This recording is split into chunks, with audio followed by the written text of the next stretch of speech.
ভাইয়া তুমি 3টা পাস করলা আর আমি ওই জিজি পাস করলাম। চলো চলো এখন আব্বার কাছে কিছু যে চাই দিই, দেয় নাকি আমগো? সবাই যায় এখন। আব্বার অবস্থাও তো খারাপ। এখন চল দেখি। চলো দেখি যাই। চল।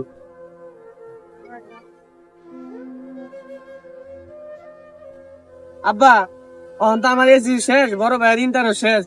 অন তাহলে তোমার কাছে আমরা একটা জিনিস চাই, তুমি দিবা? কি আবদার তো করে কয়া দেখি। আব্বা আমি একটা গাড়ি কিনবারছি, আমার একটা গাড়ি কিনা দাও। তোর বড় ভাই ইন্টার পাস করছে, গাড়ি কিনা দেয় নাই। তুই ইন্টার পাস কর, তোরে গাড়ি কিনা দিব। না আব্বা, আমার এখন গাড়ি কিনা দিতে হবে তোমার। তুমি আমার থাপড়া দিলা না, আজকে আমি তোমার দেখতেছি। আব্বা, আমি ইন্টার পাস করেও কিছু চাইলাম না। আমার ছোট ভাই একটা আবদার করছে, ওরা একটা গাড়ি কিনে দাও। দেখো। দেখ বাবা, এখন যদি ওরা আমি গাড়ি কিনা দেয় তাহলে ও পড়ালেখা বন্ধ করে দেবো এবং কি নষ্ট হয়ে যাবো গা। এর কারণে আমি ওরা এখন গাড়ি কিনা দিতেছি না। মাদুর সাহেব, আমার বাপে আমার মারছে, এটার একটা বিচার চাই। এই তুই খলিলের পোলা না? এই খলিলের ফোন দে নিয়ে।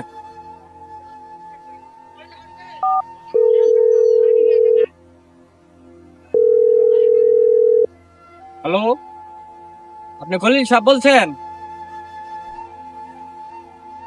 হ্যাঁ হ্যাঁ, আপনি আমার নেতার সাথে দেখা করেন, এক্ষুনি আসার লাগবো। এক্ষুনি, হ্যাঁ হ্যাঁ, চালু।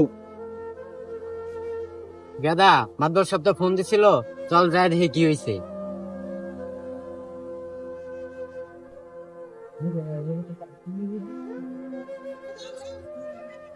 গেদা তুই এখানে খেয়ে মাদ্রাস সাহেব, আসসালামু আলাইকুম। ওয়ালাইকুম সালাম। মাদ্রাস সাহেব, এত ইমার্জেন্সি ডাকেন, কোন সমস্যা হয়েছে? খলিল ভাই, তুমি বলে তোমার ছোট ছেলেরে মারছো, আমার কাছে এসে বিচার দিলো।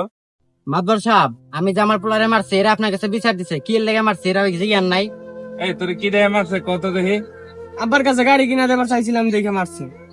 এই মিয়া, ছেলেরে বুঝাই কইলেই তো পারতাম, এই জন্য কি তোমার মারা লাগে?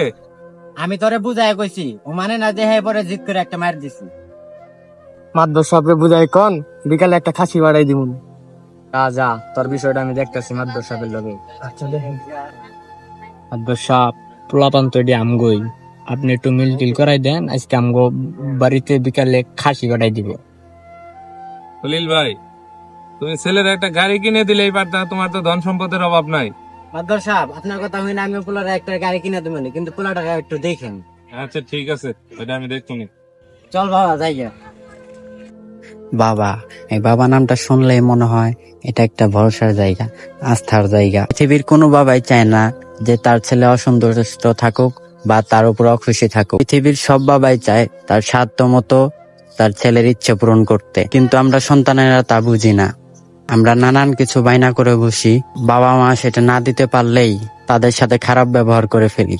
আমাদের উচিত কোনো সময়ই আমাদের বাবা মাকে, আর যেটা আমাদের পরিবারের সাধ্যের বাহিরে, সেটার জন্য বায়না করে পরিবারকে কষ্ট দেওয়া